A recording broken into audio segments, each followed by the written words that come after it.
తాకట్లో ఉన్న మీ బంగారాన్ని విడిపించి ఆ రోజు ఆన్లైన్ రేటుకి కొంటాం. Sharma gold company.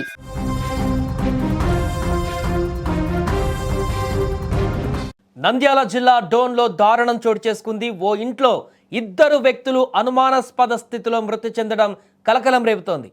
అయితే మృతులు అశ్విని, ఫరీదులుగా గుర్తించారు. ఇక వీరిలో ఫరీద్ పాత రౌడీ షీటర్గా తెలుస్తోంది. గత కొంతకాలంగా అశ్విని, ఫరీద్ల మధ్య వివాహేతర సంబంధం నడుస్తున్నట్టుగా కనపడుతుంది. ఇక వివాహేతరకు ఈ యొక్క సంబంధానికి భర్త, ఇద్దరు పిల్లలు, ఆమెకు వివాహితకు ఉన్నట్టుగా తెలుస్తుంది, ఇద్దరు పిల్లలు. సో అయితే ఇంట్లో ఎవరూ లేనటువంటి సమయంలో ఫరీద్ అశ్విని ఇంటికి వచ్చాడు. సీన్ కట్ చేస్తే ఇలా ఇద్దరు అనుమానాస్పద స్థితిలో మృతి చెందారు. ఈ ఘటన నంద్యాల జిల్లా డోన్ పట్టణంలోని రాజా టాకీస్ వెనక వీధిలో చోటు చేసుకుంది. ఇక సమాచారంతో ఘటనా స్థలానికి చేరుకున్న పోలీసులు ఇది హత్యనా లేక ఆత్మహత్యనా అనే కోణంలో కూడా విచారణ కొనసాగిస్తున్నారు. దీనికి సంబంధించిన పూర్తి వివరాలు తెలుసుకుందాం. మా ప్రతినిధి కిరణ్ ఫోన్ లైన్లో సిద్ధంగా ఉన్నారు. కిరణ్, ప్రస్తుతం డబుల్ మర్డరా లేకుంటే ఆత్మహత్యనా ఏంటి, అక్కడ దర్యాప్తులో ఏం తెలుస్తుంది? ఇద్దరు ఎట్ ఏ టైం చనిపోవడం పట్ల ప్రాథమికంగా ఏం తెలుస్తుంది కిరణ్?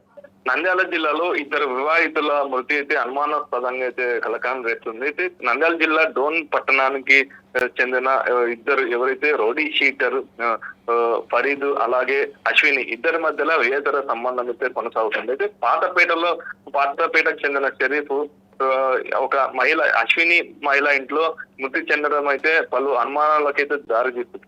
చిన్న మల్కాపురం గ్రామానికి చెందిన అశ్విని కోడుమూరు మండలం కొత్తూరు చెందిన రవితో గత కొన్నేళ్ల క్రితమే వివాహం అయింది.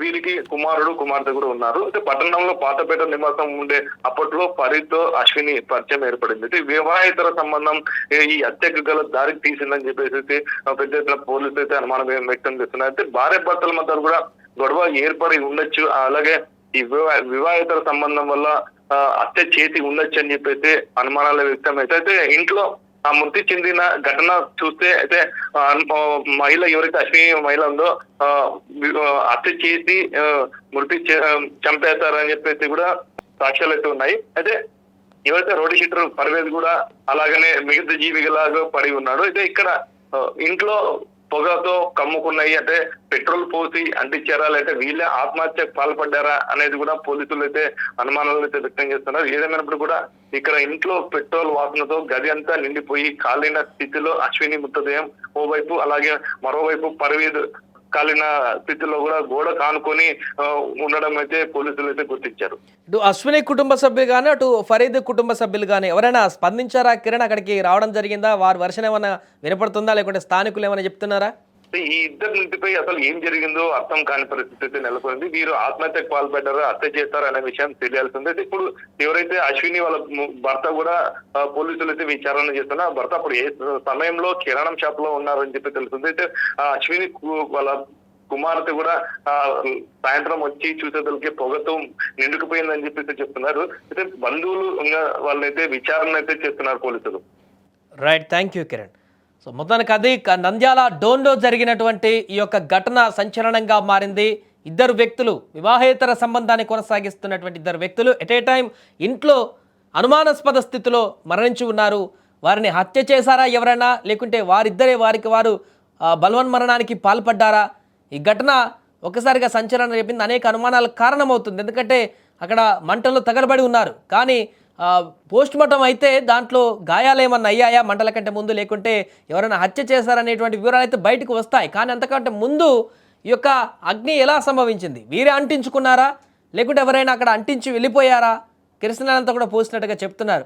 ఇవన్నీ వివరాలు కూడా అక్కడటువంటి స్థానికులను విచారించినా కూడా తెలిసేటువంటి అవకాశం కనిపిస్తుంది. సో ప్రస్తుతానికైతే పాత రౌడీ షీటర్గా ఉన్నటువంటి ఫరీద్ తన కేసులు కూడా తన పైన ఉన్నాయి. అలాంటి వ్యక్తి ఈరోజు అశ్విని అనేటువంటి ఒక మహిళతో పాటు కలిసి అక్కడ చనిపోయినటువంటి పరిస్థితి అయితే అక్కడ స్థానికులందరినీ కూడా ఒకసారిగా తీవ్ర దిగ్భ్రాంతికి కాదు కొంత భయాందోళన కూడా గురి చేసింది. ఎట్ ఏ టైం ఇద్దరు చనిపోవడం పట్ల అక్కడ వారు కొంత భయాందోళనకు కూడా గురవుతున్నారు.